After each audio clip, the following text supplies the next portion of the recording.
Le permis hauturier est souvent perçu comme l'Everest du plaisancier. On imagine des maths complexes, des logarithmes ou des formules de prépa. Rassurez-vous, c'est totalement faux. Le niveau en maths requis est celui du collège.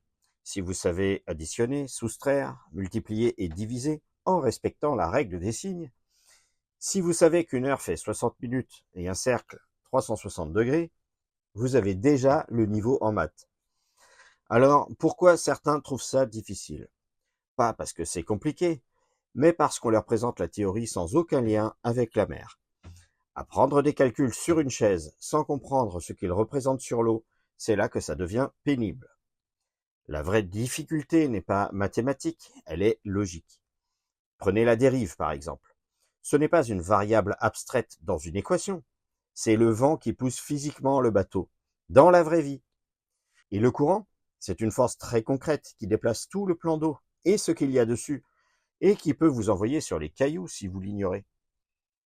L'examen cherche simplement à vérifier que vous avez compris comment un cap lu sur un compas devient une trajectoire réelle sur le fond. Si vous reliez chaque chiffre à la réalité du terrain, tout devient fluide. Le permis hauturier n'est pas difficile en soi, il le devient quand on le transforme en usine à formules à apprendre par cœur, sans aucun sens. Soyez curieux, cherchez à comprendre, visualisez la mer derrière les tracés, et cet examen deviendra utile, gratifiant, et avec une bonne préparation, facile.